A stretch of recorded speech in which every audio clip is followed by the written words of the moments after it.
मंडळी नमस्कार. Maharashtra multimedia communications अर्थात MMC न्यूज नेटवर्कच्या वर्तमानच्या या नवीन व्हिडिओमध्ये तुमचं पुन्हा एकदा स्वागत आहे. राज्याचा जो अर्थसंकल्प सादर व्हायचा होता तो या दुसऱ्या आठवड्यामध्ये सादर झालेला आहे. अर्थसंकल्पीय अधिवेशनाचा दुसरा आठवडा देखील संपलेला आहे. पहिल्या आठवड्यामध्ये काय झालं याचं विश्लेषण आपण गेल्या वेळेला केलं. आता दुसऱ्या आठवड्यामध्ये नेमकं काय झालं याचं विश्लेषण करणार आहोत. अर्थातच अर्थसंकल्पामध्ये सगळ्यांना काय मिळालं, लोकांना काय मिळालं, राज्याला काय मिळालं, विरोधकांना काय वाटतं याच्या संदर्भामध्ये आपण बोलणार आहोत. विरोधकांची एकमेकांमध्ये कशी गुंतागुंत चालू आहे किंवा कशी काय एकमेकांच्या विरोधामध्ये काय कारवाया चालू आहेत, त्याबरोबर सत्तारूढ आघाडीमध्ये सुद्धा ज्या काय कारवाया चालू आहेत एकमेकांच्या विरोधामध्ये त्या सुद्धा हळूहळू लोकांच्या समोर येतात. कदाचित त्या येत नाहीत पण आम्हाला त्या दिसतात आणि त्या दिसतात त्या लोकांसमोर आणणं हे आमचं कर्तव्य आहे. त्यामुळे आपण तेही करणार आहोत. त्याचबरोबर राज्याच्या विधानसभेमध्ये विरोधी पक्षनेता हे अस्तित्वात नाही आहे, कारण तितकी संख्या विरोधकांकडे नाही आहे अशा पद्धतीने सांगितलं जातं. विरोधी पक्षनेतेपद असायला हवं ही गोष्ट सत्य आहे, पण सध्या राजकारणामध्ये म्हणजे सत्तारूढ पक्षामध्ये असणारेच एक नेते म्हणजे सुधीर मुनगंटीवार विरोधी पक्षनेत्याची भूमिका सध्या पार पाडताना दिसत आहेत. ते नेमकं काय करणार आहेत, काय करता आहेत हे आपण या विषयामध्ये चर्चा करणार आहोत. आणि सगळ्यात शेवटी जी महत्वाकांक्षी योजना राज्याची चालू आहे ती मुख्यमंत्री लाडकी बहीण योजना, या लाडक्या बहीण योजनेमध्ये नेमकं काय झालेलं आहे. आज गेल्या आठवड्यामध्ये संपूर्ण त्याच्यावरती चर्चा झाली, त्याच्यावरती विरोधकांचा सभात्याग झाला, सगळ्या गोष्टी झाल्या. पण ह्याच्यामध्ये नेमकं काय लोकांसमोर जाणार आहे हे चित्र आपण या विषयावर आपण चर्चा करणार आहोत. आणि त्यासाठी नेहमीप्रमाणे माझ्यासोबत आहेत वरिष्ठ पत्रकार शैलेंद्र परांजपे. शैलेंद्र नमस्कार. नमस्कार. सुरुवात आपण करूया राज्याच्या अर्थसंकल्पापासून. अजितदादा पवार यांनी सलग 11व्यांदा राज्याचा अर्थसंकल्प सादर केला. राज्याचा अर्थसंकल्प सादर करणारे ते 2 नंबरचे नेते, कारण 1 नंबरचे नेते आतापर्यंत बॅरिस्टर शेषराव वानखेडे आहेत. त्यांनी 13 वेळा राज्याचा अर्थसंकल्प सादर केला आहे. 2 नंबरला आता अजितदादा येऊन पोहोचलेले आहेत.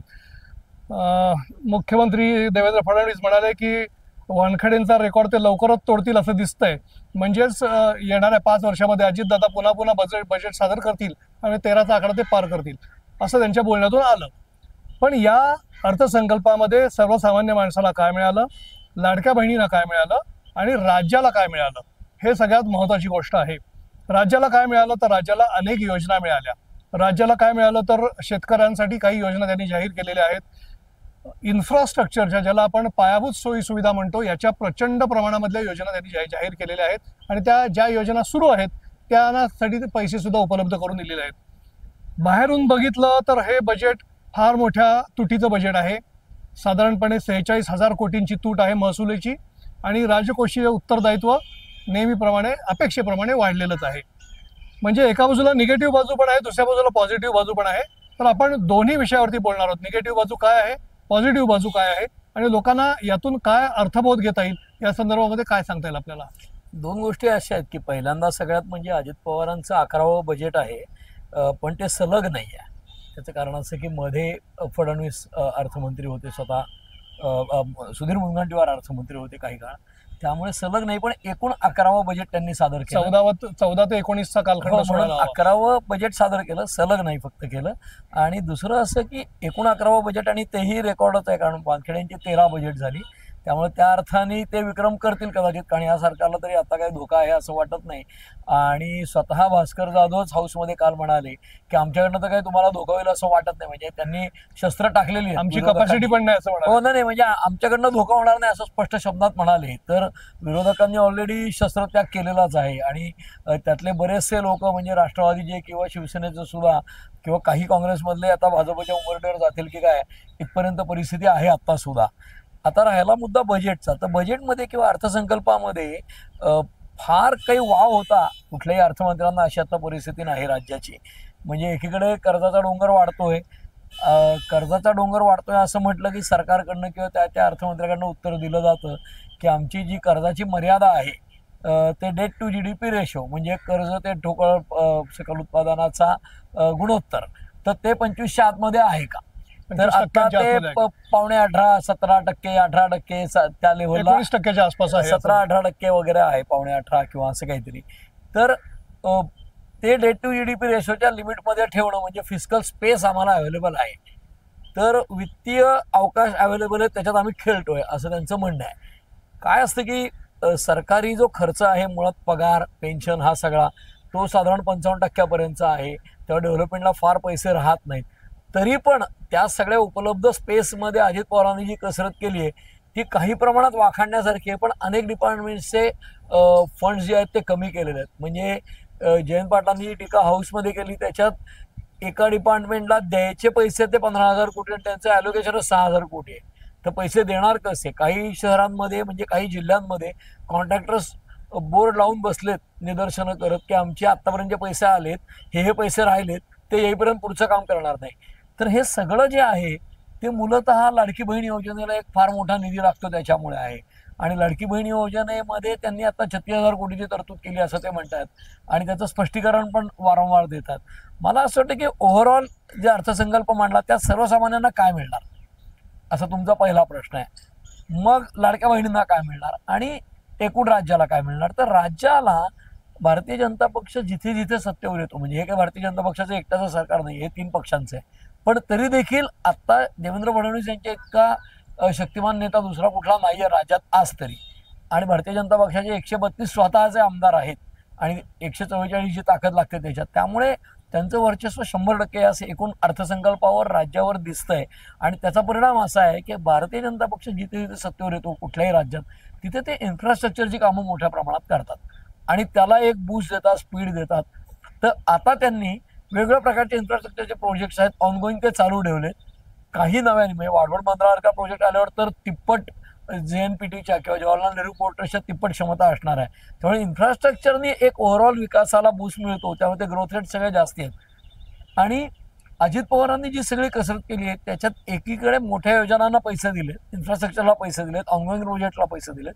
दुसरीकडे लाडकी बहीण सांभाळण्याचं त्यांच्याकडे दायित्व होतं, तीही कसरत त्यांना करता आली. त्यामुळे अनेक डिपार्टमेंटचे पैसे कमी होणार आहेत आणि त्याचा एक दूरगामी परिणाम रिमोट भागातली जी डेव्हलपमेंट आहे ती थोडी तुलनेने कमी वेगाने होईल. आणि आज जो महाराष्ट्रापुरती जटिल समस्या ही आहे की अर्बनायझेशन मोठ्या प्रमाणात वाढते आणि रुरल अर्बन डिव्हाइड किंवा ग्रामीण शहरी या भागातली विसंगती जी आहे ती दरी खूप मोठ्या प्रमाणात वाढेल असं मला आत्ता तरी वाटतं. गेले 4 दिवस बजेटच्या एक्सपर्टची मतं ऐकल्यावर, कारण मी काही अर्थविषयातला एक्सपर्ट नाही, पण जे काही दिसतंय प्रायमा फॅसी वर्करनी त्याच्यात ही विकासाची फळं अर्बन भागात खूप मोठ्या प्रमाणात पोचताना दिसतात. तेवढी तुलनेने ती रिमोट भागात जात नाहीत. म्हणजे आजही अनेक आमदार आपल्या विधानसभेत प्रश्न उपस्थित करताना कनेक्टिव्हिटीचा जो प्रश्न आहे, स्वतः मुख्यमंत्र्यांनी सांगितलं की 5 ते 6% गावं अशी असतील की जिथे कनेक्टिव्हिटी नाही. पण तरीही काही आमदार आज उभे राहिलेत की आमचा हा तालुका, या तालुक्यात अख्ख्या तालुक्यातच नेटवर्क नाही. तर अशा ठिकाणी तुम्ही ते क्रॉपचा विमा म्हणजे कृषी विमा असेल किंवा अनेक योजना असेल त्या लावणार कशा, त्याची पाहणी करणार कशी?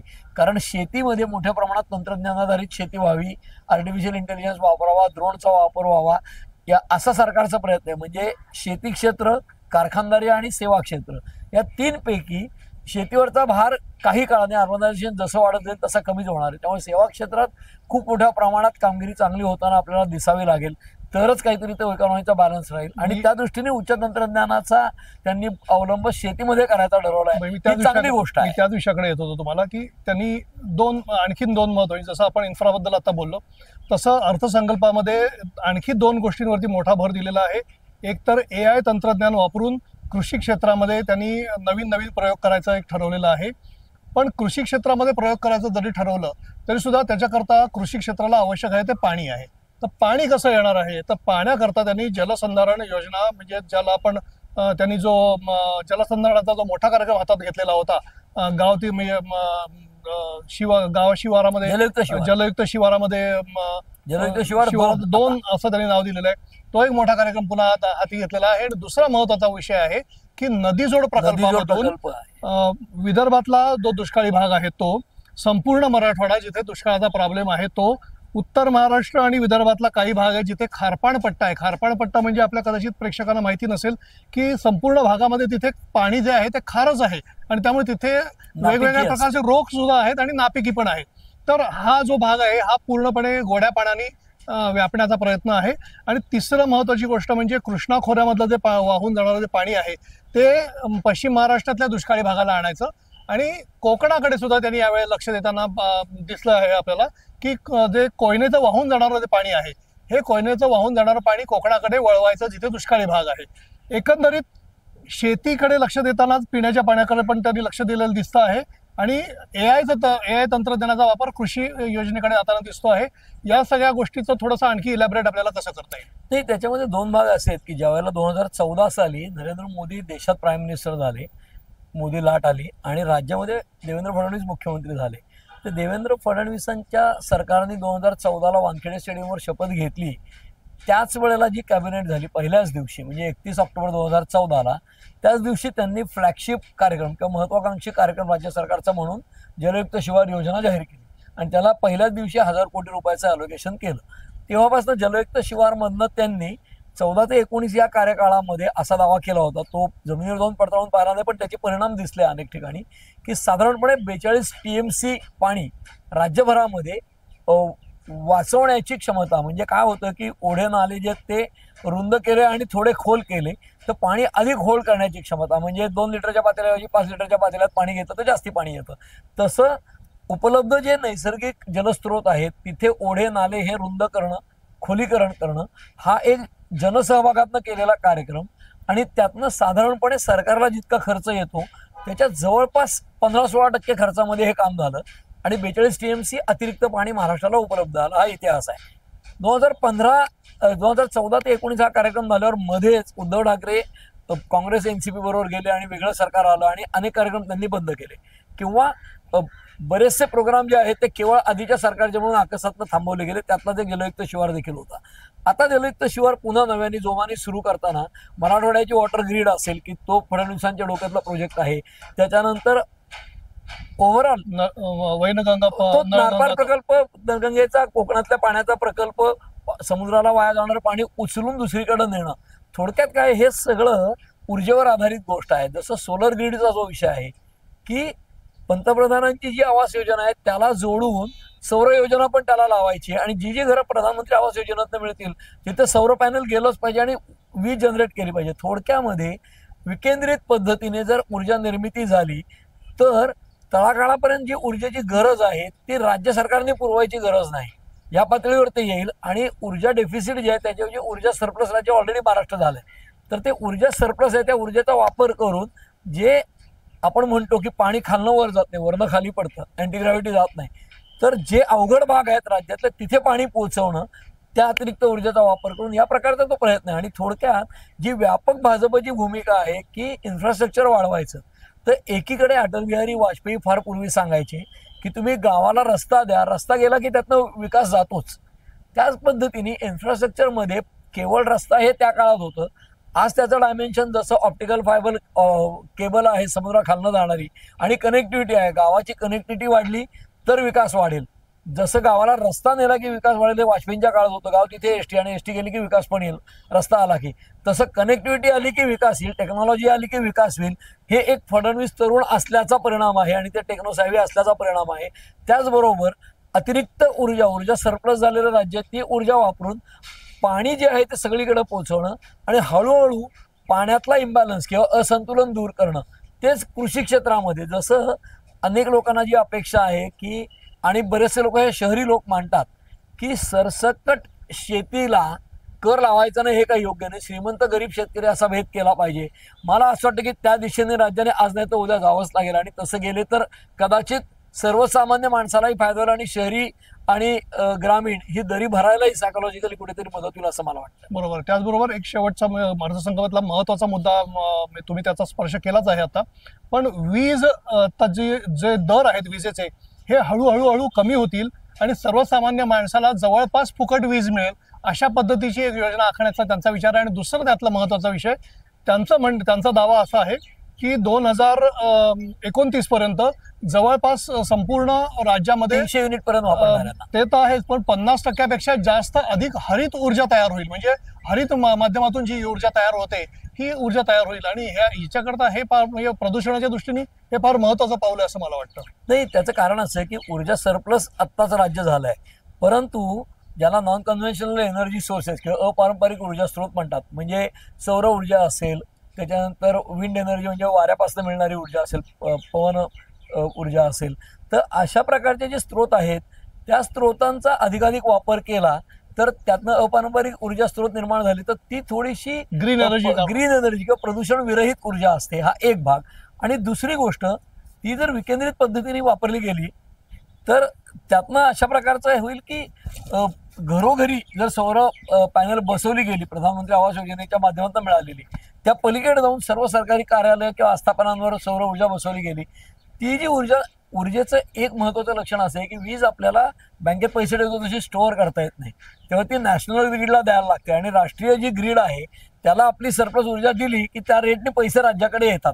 थोडक्यामध्ये राज्याला सस्टेनेबल डेव्हलपमेंट करायची असेल किंवा सातत्यपूर्ण विकास आणि वाढ राज्याच्या एकूण विकासामध्ये करायची असेल तर ऊर्जेची गरज आहे, पाण्याची गरज आहे आणि एकूण माणसांचं जीवनमान जे आहे ते उंचावण्याची गरज आहे. आणि त्या दिशेने शेती, कारखानदारी आणि सेवा क्षेत्र, त्याच्यामध्ये शेतीला उच्च तंत्रज्ञानाधारित करणं, त्याला हवी ऊर्जा जर मिळाली तर शेतकऱ्याला निरंतर ऊर्जा मिळेल, पाण्याचा सप्लाय होऊ शकेल.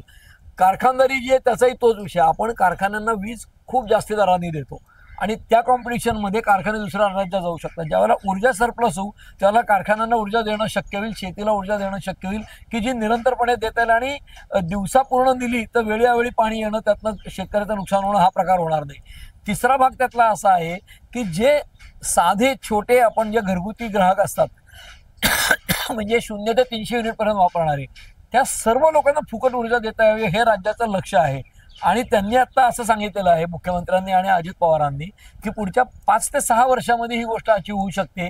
कारण ज्या प्रमाणाचं प्रधानमंत्री आवास योजनेचं काम चालू आहे आणि सौर ऊर्जा पॅनल्सचं काम चालू आहे, तर तशी जर 50% वीज पारंपरिक ऊर्जा स्रोतांना आली तर ती एक तर क्लीन एनर्जी मिळते, स्वच्छ ऊर्जा मिळते. आणि दुसरीकडे नॅशनल ग्रीडला जर आपण इतक्या प्रमाणात ऊर्जा दिली आपली गरज भागवून तर आपल्याला त्याचे रिटर्न्स मिळतात. प्लस विकेंद्रित पद्धतीने जर घराघरावर सोलर पॅनल असेल तर त्या लोकांना विजेचं बिलच येणार नाही, म्हणजे त्यांनी सरकारला देणं, सरकारने नॅशनल ग्रीडला देणं हा विषयच राहणार नाही. त्यामुळे त्यांचा भार कमी होईल, सर्वसामान्यांचं जीवनमान उंचावेल किंवा ते थोडेसे समाधानी होतील, त्यांचा एक महिन्याचा खर्च कमी होईल. दुसरीकडे कारखान्यांना कमी दराने देता येईल, शेतीची सुबत्ता होऊ शकेल. त्यामुळे जी उपलब्ध फिजिकल स्पेस होती त्याच्यामध्येच त्यांनी आत्ताच काही प्रमाणात काही विभागांचे पैसे 100% कमी केलेले आहेत. पण लाडकी बहीण सारखं मोठं प्रॉमिस आणि शेतकरी वर्ग हे डोळ्यासमोर ठेवून कसरत चांगली केली अर्थसंकल्प मांडायची आणि त्यातनं लॉंग टर्म रिटर्न मिळण्याच्या दृष्टीने आजही विचार करतात, ही त्यातल्या त्यात सूचना आहे असं मला वाटतं. निश्चितपणे आपण थोडंसं पुढे जाऊया. विरोधकांनी अर्थातच या अर्थसंकल्पावरती टीका केलेली आहे की लाडकी बहीण, आपण लाडकी बहीण या विषयावरती येऊच या. पण मधल्या काळामध्ये ज्यावेळेला ही टीका होते आहे, म्हणजे विरोधकांकडून टीका होते की हा संकल्प नसलेला अर्थसंकल्प आहे, फसवणूक करणारा अर्थसंकल्प आहे वगैरे वगैरे, जे सत्ताधारी असले की ते चांगलं बोलतात आणि विरोधक असले की ते विरोधामध्ये बोलतात, त्यामुळे ह्या गोष्टी होत राहतात. परंतु शेवटी आपण साकल्याने कागदोपत्री काय दिसतं आणि प्रत्यक्षात काय येणार आहे या गोष्टीचा विचार आपल्याला करायलाच लागेल. आपण थोडंसं पुढे जाऊया की विधान आता ही अधिवेशन सुरू झाल्यानंतर आपल्या समोर ज्या 2 गोष्टी प्रकर्षाने ज्या आलेल्या आहेत, ते एकतर सत्ताधाऱ्यांमधला देखील आपसातला संघर्ष आलेला आहे आणि विरोधकांमधला पण आलेला आहे. सत्ताधाऱ्यांमध्ये काय आलेलं आहे तर सत्ताधाऱ्यांमध्ये त्या दिवशी म्हणजे अर्थसंकल्प मांडला त्या दिवशी पत्रकार परिषद जेव्हा झाली, त्या पत्रकार परिषदेमध्ये ज्या वेळेला अजितदादा बोलले, पत्रकारांना संबोधित केलं, त्याच्यानंतर एकनाथ शिंदेकडे ज्या वेळेला माईक आला त्यावेळेला एकनाथ शिंदेनी असं म्हटलं की मागच्या वेळेला आम्ही अर्थसंकल्प मांडला होता, आता आमच्या भूमिकांची अदलाबदल झाली, खुर्च्यांची अदलाबदल झाली. हा चान्स साधत म्हणजे ही संधी साधत अजितदादा म्हणे अजून यांच्या डोक्यातलं काय जात नाही. म्हणजे थोडक्यात काय, एकनाथ शिंदे पण नाराज असल्याचं अजूनही दिसतंय, अजितदादा त्यांच्यावरची कोटी करण्याचं काय सोडत नाहीये आणि मधल्यामध्ये देवेंद्र फडणवीस मात्र मजा घेतात, हा एक भाग दिसतोय. दुसऱ्या बाजूला सुधीर मुनगंटीवार हे भाजपाचे ज्येष्ठ नेते आहेत, मंत्रिपदापासून डावलले गेलेले आहेत आणि ते विरोधी पक्षनेत्याची भूमिका आता सभागृहामध्ये पार पाडताना दिसतात. जिथे जिथे म्हणून शक्य आहे तिथे तिथे ते सरकारला धारेवर धरतायत, जिथे जिथे म्हणून शक्य आहे त्या ठिकाणी सरकारमधली जी वैगुण्य आहेत ती दाखवण्याचा ते प्रयत्न करतायत, हा एक भाग झाला. राहिला प्रश्न विरोधकांमधला, तर विरोधकांमध्ये सुद्धा काय झालेलं आहे की विधानसभेतलं विरोधी पक्षनेतेपद शिवसेना मागते आहे, भास्कर जाधवांना ते द्या असं पत्र त्यांनी विधानसभा अध्यक्षांना दिलेलं आहे उद्धव ठाकरेंनी, पण ते मिळेल की नाही मिळेल अजून आपल्याला माहिती नाही. मात्र त्याच वेळेला काँग्रेसनी विधान परिषदेमध्ये जे शिवसेनेच्या म्हणजे उद्धव बाळासाहेब ठाकरे पक्षाच्या ताब्यात असलेलं विरोधी पक्षनेतेपद आहे ते काढून घेण्याचा प्रयत्न सुरू केलेला आहे आणि काँग्रेसच्या सदस्यांची संख्या जास्त आहे, त्यामुळे ते विरोधी पक्षनेतेपद आम्हाला मिळालं पाहिजे अशा पद्धतीचा आग्रह धरलेला आहे. म्हणजे काय की थोडक्यात हा उंदीर मांजराचा जो खेळ असतो, पहिले राजकारण हा उंदीर मांजराचाच खेळ आहे की शेवटी सरशी कोण, उंदीर पळून गेला तर उंदीर सरशी आणि सापडला तर मांजर सरशी, अशा पद्धतीचा जो खेळ आहे हा राजकारणात पुन्हा एकदा या अधिवेशनातून पाहायला मिळतोय. नाही नाही, उंदीर मांजराच्या खेळामध्ये जनतेने ऑलरेडी कौल दिलाय महायुतीच्या बाजूने. त्यामुळे महायुती आता जिंकलेली आहे ही वस्तुस्थिती म्हणून सत्तेवर आहे. पण महायुती किंवा महाविकास आघाडी याच्यामध्ये दोनापेक्षा जास्त म्हणजे 3-3 पक्ष आहेत आणि ज्या वेळेला 2 पक्ष 3 पक्ष 4 पक्ष एकत्र येतात त्यावेळेला सगळं काही रोज आलबेल नसतं. घरात सासू सून असतं, नंदा भावजाया असतं. हे भारतीय कुटुंब व्यवस्थेमध्ये जसं व्यवस्थेचं लक्षण आहे की भांड्याला भांडं लागतं संसारात, त्याच पद्धतीने इथे सरकारमध्ये महायुतीमध्ये एकनाथ शिंदे आपण वेळोवेळी याची चर्चा केली आहे की आपण मुख्यमंत्री होतो 2.25 वर्ष आणि अचानक उठून उपमुख्यमंत्री व्हायचं, तर ही गोष्ट थोडीशी डायजेस्ट व्हायला अवघड असते, पचनी पडत नाही. आणि ती एकनाथ शिंदेची अजूनही पचनी पडलेली नाही, कारण ते वारंवार याचा उल्लेख करतात म्हणून. कारण काय, आपण if there is smoke then there is fire, त्यावरनं ताकभात, तसं त्यांच्या एक्सप्रेशनमधनं किंवा ते व्यक्त होताना ते पुन्हा सांगतात काय नाही फरक काही पडलेला नाही, सरकार तसं आमचं तेच आहे, फक्त खुर्च्यांची अदलाबदल झाली.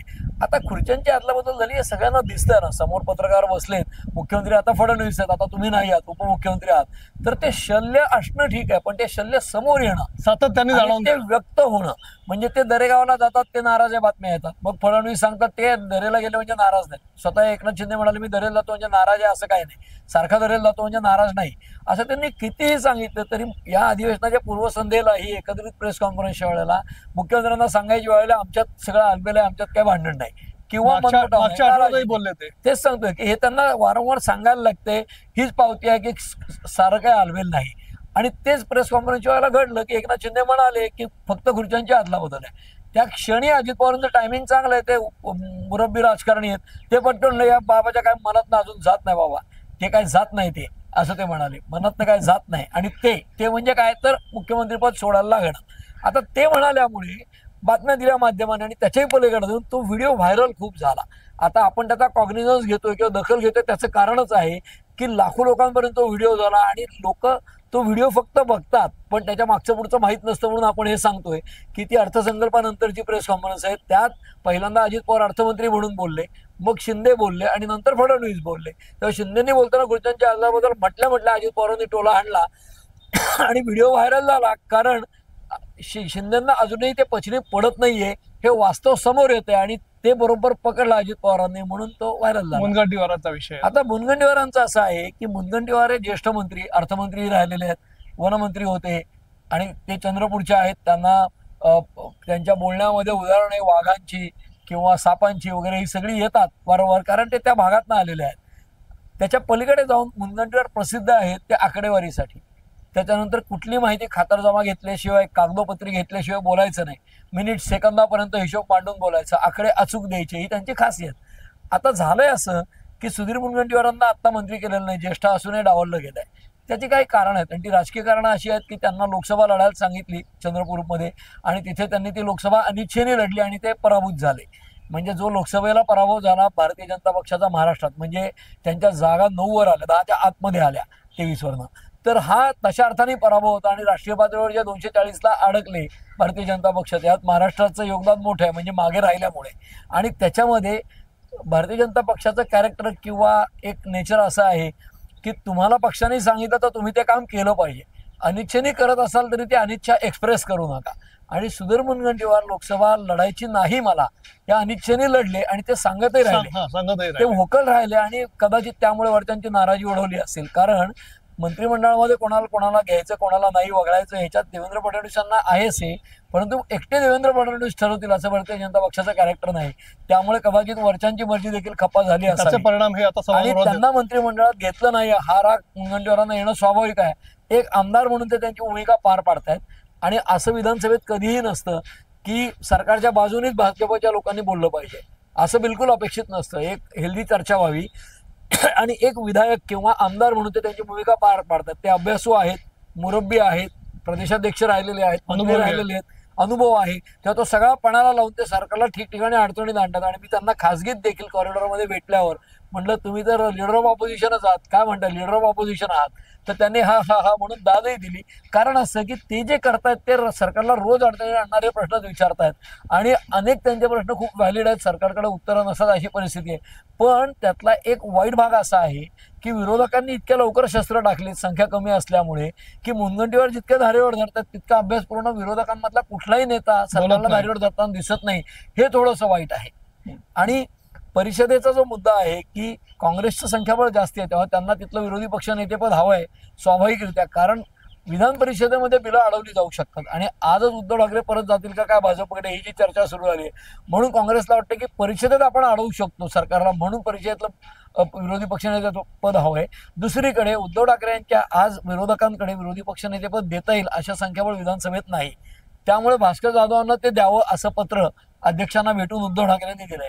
आता तो सर्वस्वी अधिकार अध्यक्षांकडे आहे आणि सरकार म्हणते वरकरणी की आमची काय हरकत नाही विरोधी पक्षनेत्यात द्यायला, प्रत्यक्षात त्यांचा आत्मविरोध असेल असंच मला वाटतंय. नाही तर तो पट्टन झाला असता, तसा आत्ताही होत नाही ही वस्तुस्थिती आहे. कदाचित अधिवेशन संपता दिलं तर कल्पना नाही. आपण येऊया शेवटच्या मुद्द्याकडे. आहे सगळ्यात महत्त्वाचा विषय आहे तो मुख्यमंत्री लाडकी बहीण योजना. मुख्यमंत्री लाडकी बहीण योजनेचे 1500चे पैसे 2100 करण्याचा एक विषय आहे. दुसरा विषय जे पात्र लाभार्थी आहेत त्यांची संख्या कमी करण्याचा विषय आहे. आणि विरोधकांचा सतत आग्रह आहे की सरकार फसवणूक करत आहे. सरकार आता अर्थसंकल्पामध्ये सुद्धा त्यांनी 2100ची घोषणा केली नाही, त्यामुळे सरकारने फसवणूक केली म्हणून त्यांनी 2 वेळा सभात्याग केला. शेवटच्या दिवशी सुद्धा त्यांनी एका लक्षवेधी सूचनेच्या संदर्भामध्ये एका विषयावरती याच विषयावरती सभात्याग केला. संबंधित मंत्री उत्तर देत होत्या पण त्या उत्तराने त्यांचं समाधान झालं नाही आणि त्यांनी सभात्याग केलाय. उत्तर देताना संबंधित खात्याच्या मंत्री अदिती तटकरे अशा म्हणाल्या की उलट लाभार्थ्यांची संख्या वाढलेली आहे, कमी होणं तर लांब राहिलं. पण विरोधक काय हे ऐकायला तयार नाहीत आणि त्यांनी सभात्याग केलेला आहे. हे सगळं पाहता लाडकी बहीण योजनेच्या संदर्भामध्ये विरोधक सरकारला अडचणीत आणू शकतील का सरकार त्यांच्यावरती कुरघोडी करेल? नाही, सर्वसामान्यपणे नेहमी आपण हे जे अधिवेशन कव्हर करतो, राजकारण कव्हर करणारे पत्रकार त्यांना हे माहिती आहे, केंद्रात असेल राज्यात असेल, की सत्तेवर असलेलं सरकार जे असतं त्यांच्याकडे थोडी माहिती जास्ती असते असं प्रत्येक प्रश्नाच्या वेळेला लक्षात येतं. आणि ती जी माहिती आहे ती सरकारकडनं मिळवण्यात विरोधक कमी पडतात. मूळ कागदपत्र किंवा खरी माहिती जी काय असते ती, आणि मग त्यांचे प्रश्न जे असतात त्यांना समर्पक उत्तरं सरकारकडनं देताना त्यांचे दावे खोडले जातात असं आतापर्यंत दिसतं. जसं लाडकी बहीण योजनेमध्ये ती योजना जाहीर केली तेव्हा लोकसभेतल्या अपयशामुळे जाहीर केली होती, एकनाथ शिंदे मुख्यमंत्री होते त्यावेळी. ती योजना जाहीर केली त्यावेळेला पटापटा लोकांचे फॉर्म भरून घ्यायचे होते, कारण विधानसभा निवडणुकीच्या आधी आपल्याला जे काय अपयश आले ते पुसायचं होतं. त्यामुळे पटापटा फॉर्म भरून घेतले, त्यावेळेला काही निकषांची फार मोठ्या अटी लावल्या नाहीत आणि पटापटा पैसे पण वितरित केले. आता प्रश्न असा आहे की आजही त्या खात्याच्या ज्या मंत्री आहेत अदिती तटकरे महिला बाल कल्याणच्या, त्या सांगतायत की फार मोठ्या प्रमाणावर संख्या कमी झालेली नाही, वाढलीच आहे निकषांमुळे. नाही, वाढली त्याचं कारण वेगळं आहे. निकषांमुळे कमी झालेल्यांची संख्या 3-4 लाखाच्या वर नाही असं त्यांचं सांगणं आहे. पण तो आकडा त्या सभागृहात लोकांच्या समोर ठेवत नाहीत किती कमी झाले, हा तो कळीचा मुद्दा आहे. दुसरा मुद्दा असा की ज्या वेळेला तुम्ही सरकारी एका योजनेचे लाभ घेता तेव्हा दुसऱ्या योजनेचे लाभ मिळत नाहीत आणि त्याचं एक कमाल मर्यादा असते, कॅपिंग असते. तसं महत्वाची योजना लाडकी बहीण आहे, त्यात समजा 1500 रुपये मिळाले दरमहा महिलांना, एलिजिबल किंवा पात्र महिलांना, तर त्यांना इतर 10 योजनांमधले मिळून 25-30 रुपये मिळाले आणि 50,000 दरमहा मिळाले असं होत नाही. त्यामुळे वेगवेगळ्या स्कीम खाली जे पैसे मिळतात त्याची कमाल मर्यादा 1500ला जाणार आहे. त्यामुळे एका महिलेला 1500च्या वर पैसे मिळणार नाहीत 4 स्कीमचे पात्र ठरल्यात तरी. त्यामुळे एखाद्या स्कीममध्ये त्यांना जर 1000 रुपये मिळत असले तर लाडकी बहीणमध्ये फक्त 500 रुपयात वरचे मिळतील, किंवा हे 1500 दिलं तर ते 1000 मिळणार नाहीत. जसं मराठा आरक्षणाचा जो विषय पेटलेला आहे त्याच्यामध्ये जर मराठा समाजाला ते SC-BC म्हणून क्लास करतात, सोशली इकॉनॉमिकली बॅकवर्ड क्लास, ते जर फायदे मिळाले आरक्षणाचे तर त्यांना EBC मिळत नाही, इकॉनॉमिकली बॅकवर्ड ची जी शिक्षण शुल्कामध्ये सवलत असते ती. संधी कोणती? थोडक्यात जसं ऑफिस ऑफ प्रॉफिट मध्ये 2 पदांवर राहता येत नाही, दोन्ही अलाउन्सेस घेतले एकाच वेळेला प्रवास करून, हे चालत नाही. तीच पद्धत या महिलांना सुद्धा लागू आहे. त्यामुळे अनेक योजनांचे जर लाभार्थी असले तर त्यांना लाडकी बहीणच्या योजनेचे पैसे 1500च्या 1500 मिळणार नाहीत. मग ज्यांच्या घरामध्ये कार आहे ते एलिजिबलच होणार नाहीत, कारण तुम्ही श्रीमंत गटात आहात. ही स्कीम गरिबांसाठी आहे किंवा श्रीमंतांसाठी नाही. म्हणजे 4 फ्लॅट आहेत माझे तर मला मिळणार नाही, हे सर्वसामान्य माणसाला पटणारे निकष आहेत. फक्त हे पारदर्शकतेने सांगण्याची गरज होती. त्यातल्या काही गोष्टी आज मंत्र्यांनी सांगितल्या आणि जो आकडा वाढलाय म्हणजे 2,33,00,000 आणि वरती काहीतरी 600 वगैरे या महिलांना इलेक्शनच्या आधी पैसे दिले गेले 1500 रुपयाप्रमाणे. आणि आजचा आकडा 2,47,00,000 म्हणजे साधारण 14 लाख आणि काही हजार इतक्या महिला वाढल्यात. त्या वाढायचं कारण असं आहे की जसं आधार कार्डची जी नोंद असते, आपली जन्मतारीख काय असते, जसं मतदारांची संख्या वाढते प्रत्येक निवडणुकीला, अगदी 6 महिन्यांनी निवडणूक झाली तरी वाढेल, कारण मधल्या काळात जे लोक 18 वर्षाचे होतील ते एलिजिबल होतील मतदानाला. तसंच बहिणी पण पात्र होतात, विशिष्ट वयाच्या खालच्या होत नाहीत, त्या वयाला आल्या की त्या पात्र होतील, म्हणून ही 14 लाखांनी संख्या वाढली आहे. प्रश्न आहे 2100 कधी देणार. आज आदित्य तटकरे यांनी जे सभागृहात सांगितलं ते असं $1 मिलियन क्वेश्चन. आमचे मुख्यमंत्री उपमुख्यमंत्री तो निर्णय घेतील आणि जाहीर करतील. तेच पत्रकार परिषद देवेंद्र फडणवीस यांनी सांगितलं. पण एक नक्की आहे की एप्रिलमध्ये लाडक्या बहिणींना 2100 रुपये मिळणार नाहीये. मार्च एप्रिल पर्यंत 1500 रुपयांनीच पैसे मिळणार आहेत, ते हप्ते आता जातील. आणि त्यानंतर जो निर्णय घेतला गेला तर तो सरकार जाहीर करेल तेव्हा. त्यामुळे विरोधकांचं म्हणणं अंशतः खरं आहे की इलेक्शन पुरती महिलांच्या तोंडाला पानं पुसली 2100ची आणि ते आता दिलेले नाहीत. पण लाडकी बहीण योजना बंद होणार हा जो अपप्रचार होता ते काही खरं नाही, ती चालूच आहे. दुसरीकडे माध्यमातल्या ज्या बातम्या आल्या 25 लाख कमी झाले, 50 लाख महिला कमी झाल्या, तेही खरं नाही हे आज सभागृहात दिसून आलं. आज ती संख्या 2,33,00,000 वरून 2,47,00,000 महिलांवर गेली आणि तेवढ्या लाडक्या बहिणी आज लाभ घेत आहेत, ही वस्तुस्थिती आहे. बरोबर आहे मंडळी. आपण हे लक्षात घेतलं असेल की अर्थसंकल्प राज्याचा जो मांडला गेला त्याच्यामध्ये नेमकं काय लोकांना मिळालं.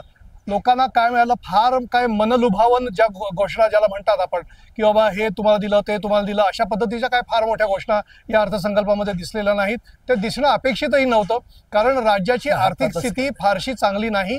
आणि हे आपल्या सगळ्यांना माहिती आहे. त्यात पुन्हा मुख्यमंत्री लाडकी बहीण योजनासारखी आलेली आहे, तिचं फार मोठं बोजा जो आहे तो राज्य सरकारवरती येऊन पडलेला आहे. आणि ही योजना चालू ठेवणं आणि आपल्या दिलेल्या शब्दाला पाळणं हे या सरकारवरचं मोठं उत्तरदायित्व बनलेलं आहे.